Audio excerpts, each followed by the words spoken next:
আসসালামু আলাইকুম, কেমন আছেন সবাই? আশা করি অনেক ভালো আছেন, সুস্থ আছেন, নিরাপদে আছেন এবং বরাবরের মতনই গাপ্পি মাফিয়ার সাথেই আছেন।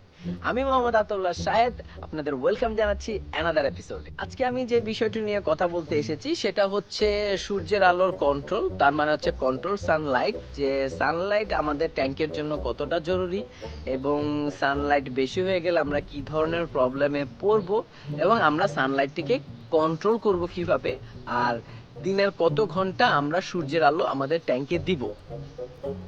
সো আজকে বেসিক্যালি বুঝতেই পারছেন যে সূর্যের আলো নিয়ে আমি আজকে কথা বলতে এসেছি। সো আমি আমার যতটুকু নলেজ আছে আমি ততটুকুই আপনাদের কাছে শেয়ার করব। যারা এক্সপার্ট আছেন অবশ্যই কমেন্ট বক্সে আমাকে জানাবেন আরো কি কি জিনিস বেনিফিট পাই, আমরা আরো অ্যাডিশনাল কি অ্যাড করতে পারি। হ্যাঁ, সো আসেন কথা না বাড়াই, সামনের দিকে যাই, মূল টপিকসের দিকে।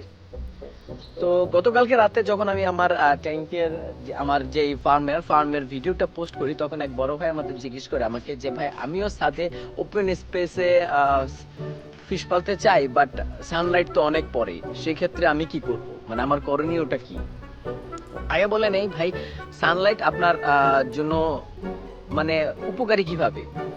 সানলাইট বেসিক্যালি মাছের কালার এনহ্যান্স করে, মাছের গ্রোথ বৃদ্ধি করে, আর ট্যাঙ্কে যে প্ল্যান্ট গুলো আছে প্ল্যান্টের জন্য তো সানলাইট মাস্ট প্রয়োজন হয়। হ্যাঁ, সানলাইট ভালো, আবার কোনো কিছু এক্সেসিভ ভালো না। সো কেন এক্সেসিভ ভালো না সানলাইট সেটাও বলি নেই। যদি আপনাদের ট্যাঙ্কে কন্টিনিউয়াসলি সানলাইট পড়তে থাকে, দেখবেন পানি একদম ব্রাউনিশ হয়ে যাবে। হ্যাঁ, মানে পানি গ্রিন ওয়াটার আগে গ্রিন ওয়াটার হওয়ার আগে ব্রাউনিশ ওয়াটার হয়, দেন এটা গ্রিন ওয়াটারে পরিণত হয়। হ্যাঁ, তো আপনাদের কাছে একটাই পরামর্শ থাকবে, যদি আপনারা গ্রিন ওয়াটার করতে চান তাহলে আগে পানিটাকে গ্রিন ওয়াটার করেন, দেন মাছ ছাড়েন। হ্যাঁ, সো মাছ ছেড়ে গ্রিন ওয়াটার করেন না। তার ফলে কি সমস্যাটা হবে, আপনার ব্রাউন এলগি হবে। যদি এয়ারেশন কম থাকে সেক্ষেত্রে ব্যাকটেরিয়াল ব্লুম হবে। ব্যাকটেরিয়াল ব্লুম হওয়ার ফলে কি হবে, মাছ মারা যেতে পারে। হ্যাঁ, সো যদি অ্যানাফ ফিল্ট্রেশন ওই জায়গায় ঠিকভাবে না থাকে, সো আমার কাছে রিকোয়েস্ট এটাই থাকবে, যদি গ্রিন ওয়াটার করতে চান তাহলে আগে গ্রিন ওয়াটার করেন, দেন মাছ ছাড়েন, মাছ ছেড়ে গ্রিন ওয়াটার করেন। সো মাঝখান দিয়ে বলে ফেললাম যে আপনারা কীভাবে গ্রিন ওয়াটার করবেন। সো গ্রিন ওয়াটার করা একদম ইজি, সিম্পল একটা ব্যাপার। পানিকে সূর্যের আলোতে রাখেন, জাস্ট রেখে দেন, জাস্ট ইট। দেখবেন নর্মাল পানিটা প্রথমে ব্রাউন হবে, দেন এটা গ্রিনে পরিণত হবে। গ্রিন ওয়াটার মাছের জন্য ভালো। হ্যাঁ, গ্রিন ওয়াটারে জু প্লান্টন, ফাইটোপ্লান্টন, অনেক মাইক্রোফুড থাকে যেটা মাছ গ্রহণ করতে পারে। হ্যাঁ, সো এ তো বললাম আপনাদের যে উপকারিতা, আর কিভাবে বেশি হয়ে গেল। আরেকটা জিনিস বলে নেই, আমি তো যেহেতু অপকারিতাও বলে ফেলেছি যে মাঝখানে যে ব্রাউন এলগি টাইপের কিছু মানে ব্যাকটেরিয়াল ব্লুম হয়, ওয়াটার ব্রাউনিশ হয়ে যায়। আরেকটা জিনিস আমি আপনাদের দেখাতে চাই যে আমার একটা ট্যাঙ্ক দিয়ে এক্সাম্পল, যে ট্যাঙ্কে কী ধরনের প্রবলেম হবে। হ্যাঁ, আসেন আমার জার্মান হোয়াইটের যে ট্যাঙ্ক, এটা নিয়ে একটু কথা বলি। হ্যাঁ, এক্সাম্পল স্বরূপ আমি এই ট্যাঙ্কটাকে নিচ্ছি। এই ট্যাঙ্কটাতে যদি সানলাইট ডিরেক্টলি আমি দেই, একদম কন্টিনিউয়াসলি সানলাইট যদি পড়তে থাকে, তাহলে আমার যে প্ল্যান্টগুলো থাকবে, এই যে প্ল্যান্ট, সকল প্ল্যান্টে এলগি ধরে যাবে, হেয়ার এলগি। হ্যাঁ, আর যদি সানলাইট সরাসরি আপনারা ট্যাঙ্কে ফেলেন তাহলে এই সমস্যাটা আপনারা পড়বেন। তো সেই ক্ষেত্রে আপনারা কি করতে পারেন, সেক্ষেত্রে আপনাদের অবশ্যই একটা শেডের ব্যবস্থা করতে হবে। এই যে এরকম শেড, আমি এরকম শেড করে দিয়েছি। দিনের 50% অটোমেটিকলি সানলাইট পড়ে, আবার যখন সূর্য আর এক সাইডে চলে যায় সানলাইট কমে যায়। এটা করতে পারেন। আর আরেকটা বিষয় হচ্ছে যে আমরা যারা সাদা রঙের গাপ্পিগুলো করি তারা চেষ্টা করব ইনডোর করার জন্য, আউটডোর না, ইনডোর লাইটের ভিতরে করার জন্য। আর যদি আপনারা আউটডোরে করেন তাহলে কি হবে, এই দেখেন এই মাছটা কিন্তু জার্মান হোয়াইট।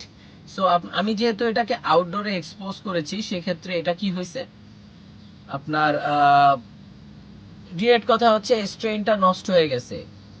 কিভাবে নষ্ট হয়েছে ভাই, এটার কালারটাকে সে ইয়েলোইশ বানায় ফেলছে সানলাইট। বাট আমি এখান থেকে কিছু জার্মান হোয়াইট সিলেক্টিভ ব্রিড করেছি, সিলেক্টিভ ব্রিড করে এইখানে দিয়েছি। দেখেন এটা কিন্তু ডিরেক্ট সানলাইটে থাকে না, এটা অল টাইম এইভাবেই থাকে।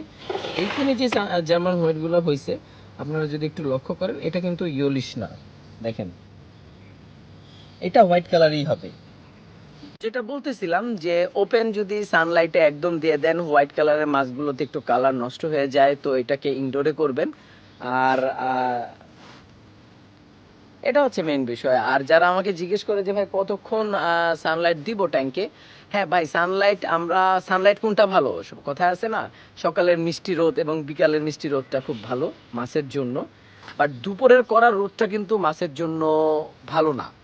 এটা আমরা সবাই জানি, মাছের জন্য ভালো না। যারা জানেন না তাদেরও বললাম। সো সকালে যখন ঘুম থেকে উঠবেন ট্যাঙ্কের সব ঢাকনাগুলো খুলে দিবেন। আর লাইক মি, আমি সকল ট্যাঙ্কের উপরে যে শেড আছে আমি বোর্ড দিয়ে ঢাকি, তো এগুলো সব ওপেন করে দিয়েছি। আর যেগুলোতে হ্যাঁ ওপেন করেছি, আমি কতক্ষণ ওপেন রাখবো এটা, আমি তো অফিস চলে যাব, আমি বাসায় বলে দিয়ে যাই যে ছয়টা ছয়টার দিকে আমি খুলে দিছি, এটা তোমরা 10টার দিকে বন্ধ করে দিও। 10টার দিকে এরা কি করবে, কোনোটার 50%, কোনোটা পুরোটাই বন্ধ করে দিবে, ঢেকে দিবে। দেন আবার বিকালবেলা 4টার দিকে সবগুলো খুলে দিবে আবার। সো 4টা থেকে সন্ধ্যা হওয়ার আগ পর্যন্ত এইভাবেই থাকবে। সো আপনারাও এইভাবে সানলাইট কন্ট্রোল করতে পারেন। আর অনেকে কি করে দেখছি আমি, উপরে ত্রিপালের শেড দিয়ে দেয়। হ্যাঁ, সেটা যদি অপশন থাকে সেটা আপনারা করে দিতে পারেন। আমার কাছে টিন ছিল, কাঠ ছিল, দ্যাটস ওয়াই আমি টিনের একটা শেড তৈরি করে দিছি প্রত্যেকটার উপরে। দেখেন আমার প্রত্যেকটা ট্যাঙ্কের উপরে টিন দিয়ে তৈরি করা শেড, এই যে টিনের তৈরি করা শেড, যাতে কি হচ্ছে সূর্যের আলো যতটুকু দরকার হচ্ছে ততটুকু ভিতরে যাচ্ছে। হ্যাঁ, আবার যদি সূর্যের আলো না পৌঁছায় তাহলেও কিন্তু একটা অসুবিধা হবে। হ্যাঁ, পানি ঠান্ডা থাকবে, পানি মাছের বিভিন্ন ধরনের রোগও হবে। সো দেখবেন যে জন্মের পরে বাচ্চাদের সূর্যের আলো লাগায়, কেন লাগায়, কারণ তাদের বডির গ্রোথের জন্য। তো দ্যাটস ওয়াই মাছকেও যদি আপনারা সূর্যের আলো লাগান, মাছের কালার ভালো হবে, মাছের গ্রোথ ভালো হবে, প্ল্যান্ট থাকলে প্ল্যান্টের গ্রোথ ভালো হবে। আর এক্সেসিভ লাগায় না, কোনো কিছু এক্সেসিভ ভালো না, এক্সেসিভ দিলে ইএলগি হবে, ট্যাঙ্কটা ভরে যাবে, ট্যাঙ্কের পানির কালার চেঞ্জ হয়ে যাবে। That's it. আর আর কি বলবো, এয়ারেশন দিয়েন ভাই, যদি সানলাইটে রাখেন, পানি গরম হয়ে যাবে অনেক। পানি গরম হয়ে গেলে কিন্তু মাছ মারা যাবে। আমার একটা ভিডিও আছে, আপনারা দেখেন, অনেক মাছ মারা গেছে আমার, প্রায় 200-এর মতন মনে হয়, অনেক মাছ মারা গেছে। সো ভিডিওটা দেখেন, সাবধান হয়েন।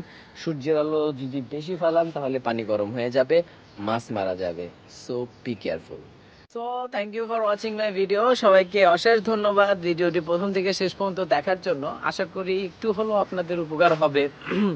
সো আরেকটা বিষয় হচ্ছে যে যারা নতুন, বরাবরই বলি, চ্যানেলটিকে সাবস্ক্রাইব করবেন, কমেন্টস করে আমাকে ইন্সপায়ার করবেন, আপনাদের যে কোনো ধরনের সমস্যা আমার সাথে শেয়ার করবেন। আর ভিডিওর ডেসক্রিপশনে আমি আমার পার্সোনাল ফেসবুক আইডিটাও দিয়ে দিব।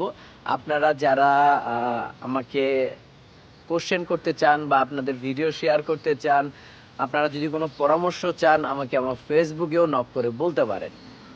হ্যাঁ, সো আমি দিয়ে দিব। সো অনেকেই দেখছি পেজে নক করছেন, গ্রুপে নক করছেন। হ্যাঁ ভালো, গ্রুপে নক করেন। আবার অনেকেই বলে যে ভাইয়া আপনার পার্সোনাল আইডিটাও আমাদের দিয়ে রাখেন, তাহলে আমরা পার্সোনালি আপনাদের কাছ থেকে হেল্প নিতে পারবো। দ্যাটস গ্রেট, ভালো, আমি আমার পার্সোনাল আইডিটাও নিচে দিয়ে রাখবো। আর আরেকটা জিনিস বলে রাখি, কে আমার বাসার লোকেশন জানতে চান, আমার বাসা হচ্ছে টঙ্গী কলেজ গেটে। যদি কেউ আসতে চান এসে দেখে যেতে পারেন। You are most welcome. ভালো থাকবেন, সুস্থ থাকবেন, আমার জন্য দোয়া করবেন। আর নেক্সট কি নিয়ে ভিডিও করতে পারি ইনশাল্লাহ সেটা আপনারা জানিয়ে দিবেন কমেন্ট বক্সে, কারণ আমি চাই আপনাদের হেল্প হোক।